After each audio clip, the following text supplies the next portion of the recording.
we have some ideal sort of weather around here. And we're high enough up over the ocean that we haven't had the tidal wave either. So, hello, Lauren. Hi, Lauren. Thanks for joining us. Thanks for inviting me.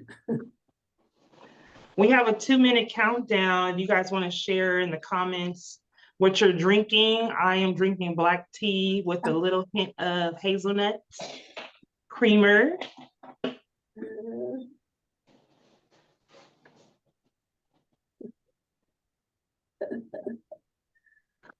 Hot So cocoa. nice. Okay. I needed some chocolate. That's what I need. Cocoa is Do what works. a lot less caloric than chocolate. Robbie has I'm some showing off my Thai beautiful tea. cup. Oops, look at that. Background takes it away. You got to be right in front of the thing. I'm going to get rid of my nice background. So much for that. And S for Shay. Superwoman, because we are superwomen.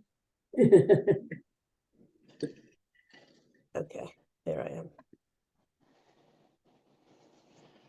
And have Sarah come on. Tupperware tumbler. Sarah's entering right now.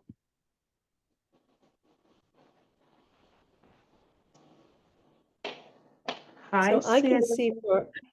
Hey, Sarah. Hi, Sarah. Hi. Okay. Showtime. Let's go. Okay, let's get started. Hello, everyone. I am Lashae, your host of Tuesday's Tea. Woo! Let's clap it up. Our first tea of 2023. I'm so excited to be your host, and we have a special guest, one of our own current students right now, Sarah Granoff. And I'm pronouncing your name right, Sarah? Granoff. Granoff. Okay. Well, I'm gonna give you a short little bio, but before we get into the bio, our tea flavor today is our topic of the show, which is the Memory Project, and that's what we're going to be discussing today. But let's get right into our guest. Sarah Granoff, she uses her pronouns as she and her, is a graduating senior history major with a double minor in women and gender studies and arts administration. At Simmons, Sarah is a scholar and is also a member of the honor program in Phi Alpha Theta History Honors Society. Outside of classes, Sarah serves as the president of Simmons Hillel, the Jewish students organization on campus. She's also one of the co-founders of the History Liaison. After graduating from Simmons, Sarah will be working towards a History and Museum Studies master's degree at Tufts University. When she's not doing schoolwork or preparing for the Hill event, Sarah enjoys reading, listening to music, crocheting, and spending time with her friends. So let's welcome Sarah, everybody. Okay, Sarah, so we're gonna just let you get right into it. Like we said, our tea flavor for today is the Memory Project. We're gonna start you off with your presentation and then we'll go into the discussion. All right, perfect. Thank you so much, Lashae. No problem. So as Lashae said, my name is Sarah and I am a current senior at Simmons in the history department. So I have been a part of the Simmons Memory Project since it began last semester. It's a course being taught in the history department, and as long as it's been at Simmons, so a semester and a half, almost 2 semesters, we've been working to research and share the history of Simmons Residence Campus in anticipation of its demolition in the coming years. I hope that's not big news to everybody. I hope that's, yeah. For anyone who's not super aware of that whole plan, the One Simmons project that's going to take place in the coming years, it's already taking place. A residence tower is going to be built on academic campus, and the current dorms on residence campus are being torn down. So is the slide, can the slide be pulled up? Yeah, sorry, just give me 1 second. No problem. And while we're waiting on the slide to be pulled up, if you haven't already shared your tea flavor, you can put it in the chat and where you're from and what class you're in. I didn't do that. Just 1 second.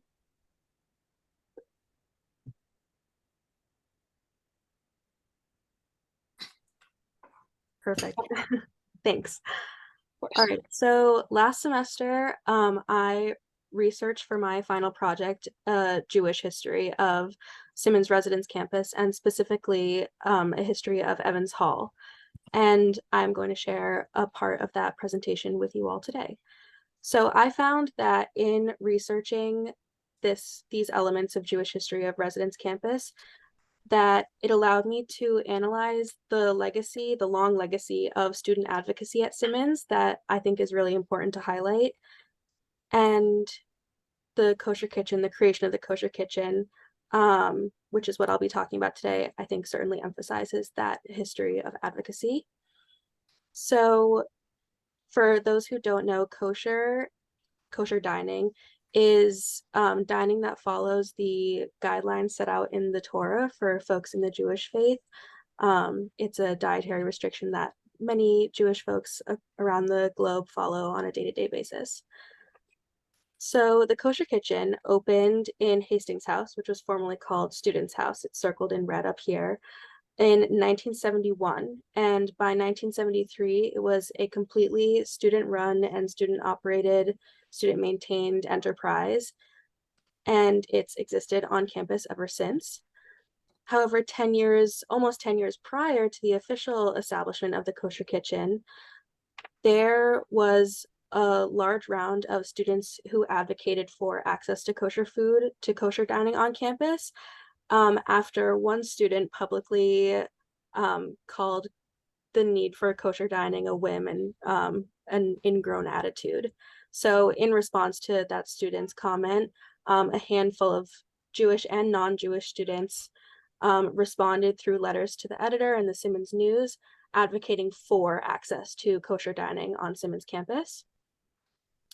So on the left, I've highlighted one of those letters that was sent into the Simmons News, and it was submitted by self-identified 4 Christian students. And I think the fact that Jewish and non-Jewish students, as is shown in this image, that Jewish and non-Jewish students wrote in support of kosher dining on campus shows the rich history of advocacy on campus, and especially that took place on Residence Campus.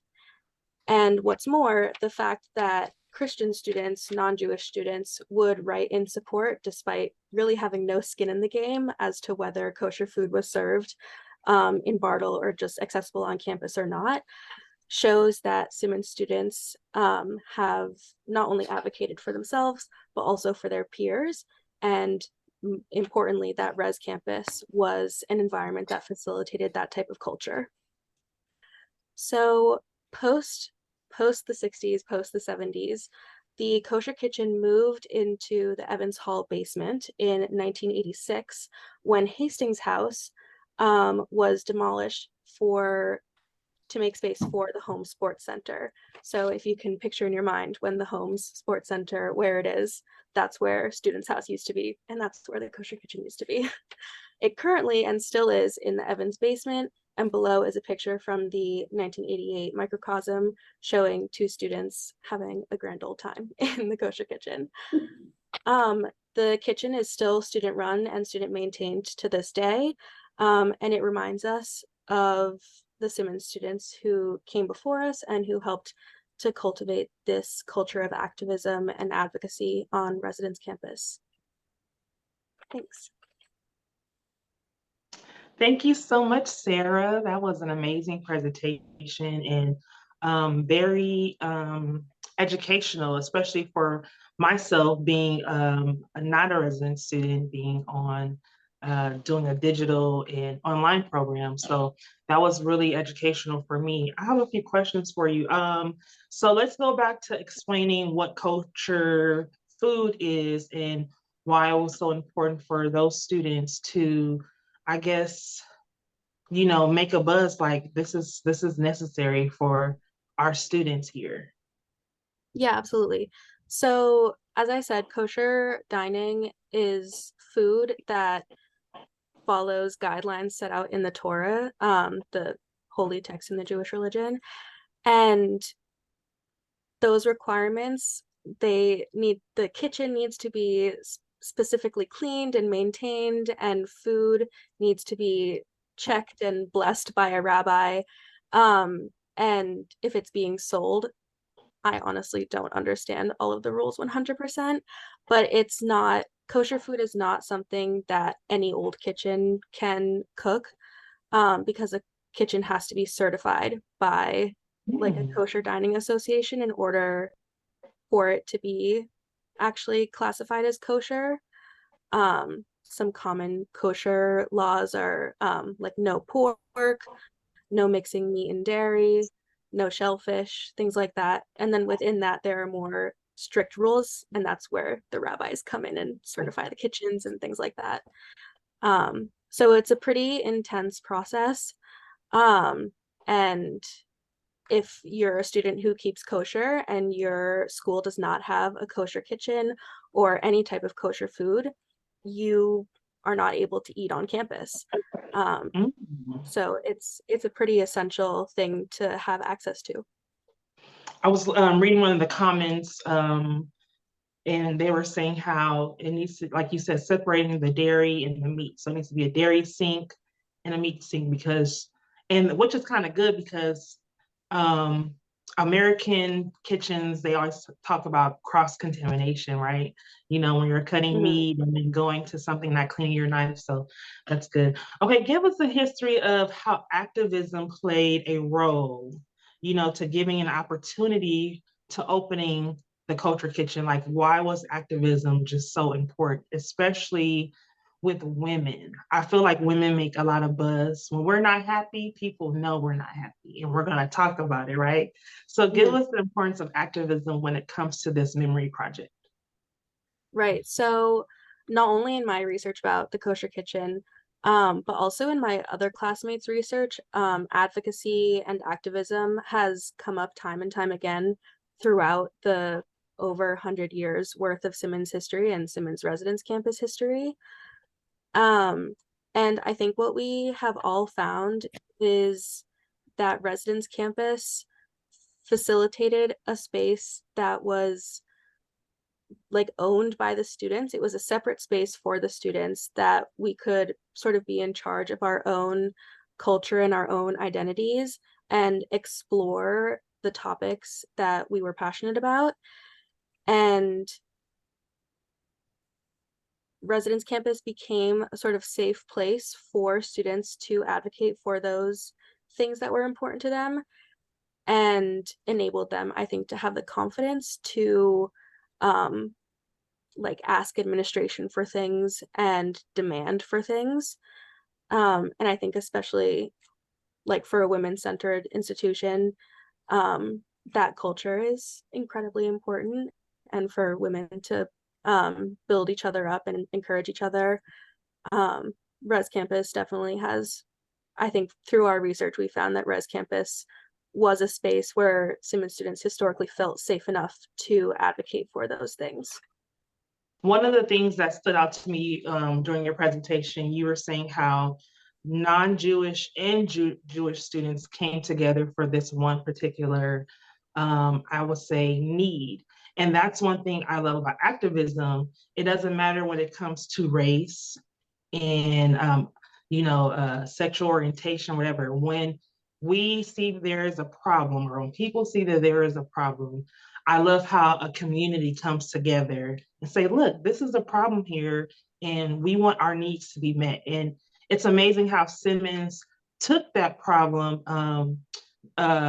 seriously and said, you know what, we hear you, so let's make a resolution for this problem. So I love how the Jewish and the non-Jewish students came together to be on one accord and say, look, there's an issue here. My Jewish friend feels that there's a need, and I'm going to back my Jewish friend up. So I love that. How has this memory project impacted your view when it comes to the Residence Campus, you being there? How has it impacted you? And what can you take away from this project as well? Yeah, definitely. So being a current student, I live on Res Campus already. I'm actively in my dorm room in Arnold Hall. So I think very generally, it's helped me connect more to Simmons, especially for myself. My time at Simmons has been a little strange. We went into Zoom lockdown for the pandemic in the spring of my freshman year. So I lived at home for the last half of spring of 2020 all throughout my sophomore year, and I only returned to Res Campus for the start of my junior year. And that's a very similar story for the rest of the graduating class. And so having a good chunk of sort of lost time on Res Campus to be able to learn about the history of Res Campus and connect to the space in that way, I think has been really gratifying for me personally. Prior to the pandemic, prior to this project, I felt connected to the Simmons community and Simmons history and Res Campus. I'm the granddaughter of an alumni. My grandmother was in the class of 1953. And so yep. So I always felt like being at Simmons was a special thing because of that legacy, but then to be able to learn about Simmons history, Simmons Res history, over all of the decades, but then especially in the years that my grandmother was in attendance, I think has solidified that for me. And now I can, with all of the things that I've learned and the things I've become passionate about because of this project, I can now sort of envision myself being a very active alumni, like you folks all are. Before this project, I couldn't really see myself doing that, maybe because my being an alum felt much further away than it does now, but I'd like to continue helping my classmates and community members preserve this history, even after I graduate. Well, thank you, Sarah. You are amazing. This is the end of our discussion. We're going to open it up for a Q&A for our guests. Before you guys send out any questions, we ask you that you give us your tea flavor and your class. And then if you have any questions for Sarah, you are more than welcome to either put them in the chat or you can raise your hand and we can ask a couple of questions before we move on to the next segment of our show.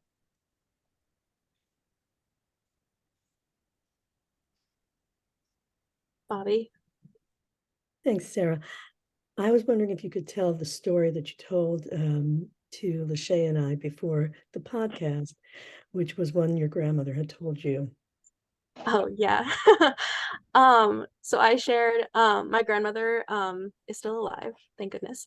And one of the things that she frequently says about her time at Simmons, when I ask her about Res Campus, she tells me that she lived in North Hall her freshman year, and that her senior year she lived in a co-ed dorm, which is her funny way of saying that she lived in an off-campus apartment with my grandfather, who she married at the beginning of her senior year. And it especially in perspective of this project, it makes me laugh that she still, even living off campus, connected her senior year to Res Campus in some way, and also connected it to my grandfather. Yeah, and so I like that story. Do we have any other questions for Sarah? Let's look in our chat and see what we have here. Karen said, interesting, in the 70s, the Black Student Organization Lounge was in the basement of Evans Hall, probably in the same space. Is it in the same space? Do you know? The Black organization? There currently is not an office or lounge for the BSO in the Evans basement. There are a handful of different office, like meeting spaces and sort of rooms down in the Evans basement. So I have no doubt that in the 70s that the BSO's lounge was also down there. There are a few different meeting rooms down there. Great. I have a question. Where's my hand? Where's my thing? Go ahead. So, knowing that the campus is going away, what are the emotions of the current students knowing that residence campus is going to be gone? you can tell by all of our facial expressions how happy we are about it, but knowing that where you lived and now it's going to be gone, what is everybody thinking about that? Yeah, that's a great question. I think a lot of students still like are learning for the first time that the One Simmons project is happening and that like what it means. For students who have known and do know about it, I think we're all pretty disappointed. And at the same time recognize like there's not really a whole ton that we as students can do because the ball is already rolling, like the leases are already signed, the contracts are signed, all the things. But that's sort of the function of the Simmons Memory Project, is to create some sort of avenue for students and alumni to like facilitate discussions about the res campus and make sure that some piece of the res campus can still exist in one way or another once the physical space no longer exists. Gail? Do you know what's going to go on the land? Is Simmons selling the land? Yeah, so to my knowledge, the land is being leased to, I think, Skanska Real Estate Company, and they're going to be building labs on the land. So it's a 99-year lease, I think is the number I've heard. So and in exchange for the lease, Skanska is building the residence tower on academic campus. So will there also be a source of income for Simmons from the lease, or just the residence tower? That's beyond my knowledge base. Okay. I don't know the answer to that question. Gail, I remember that. Yeah, I'm sorry. I was going to say, if you have more, not at all, I'm sorry to interrupt. If you have more questions along these lines, we'd be happy to answer them. Just send an email to communications Okay. at Simmons MSS. Because you should be in the know. Lauren? So I can tell you from a perspective that I had in the 80s where Hastings was still there and we didn't have home center. And then the home center came along, and those of us who didn't have the home center were so envious of this beautiful home center. And we're like, great, this is what our tuition did. And now it's all going away to see what the new piece is going to be. So Wow. home center is going away also? Yeah, I think that's Yeah. also going. Yeah. It's going away, but there'll be a I can only tell you this. I hadn't been on campus, it'd be 10 years really, until this past year. And the redevelopment of the main college building was so beautifully done. Yeah. Such a comfortable space to learn and study, and bright and light, and yet it retained all of the wood and tile and everything. I don't know how they did it, but it was a perfect melding. And so the new live work tower, if they continue this way, will also be a magnificent architectural feat, because it will incorporate a physical education center like the home center. It will incorporate a tower full of Simmons students and places to study, lounge, work.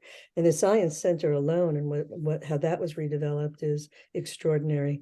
So yes, the loss of the residence campus is not to be dismissed, but the future looks pretty amazing. Yeah. I hope you get a chance to go to campus and see it. Yes, it does. Like Bobby said, the future does look amazing. Sarah, can you tell our guests where they can find you on social media and your email address in case anyone wants to have any more questions for you? Can we share Sarah's information as well when it comes to the Memory Project and other projects that she might be working on? Yes, absolutely. I am in the chat putting, if you folks are on Instagram or Facebook, the Simmons Memory Project has pages on both. where us students post our research and also periodic updates from what we're getting up to in our class. So that's the Instagram handle that I just put in. And the Facebook page is also just under Simmons Memory Project.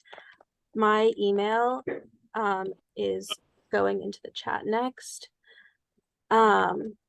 I would be more than happy to answer any questions that you folks may have. And also I want to add before we head out that I hope you folks will consider sending your pictures, if you have any scrapbooks that you may have, papers, to the Simmons Archive. I have on good authority that the university archivist would be more than happy to hear from you. And I think with the kosher kitchen, the creation of the kitchen, it's something that sounds mundane at first, but it really does show an important aspect of Simmons history.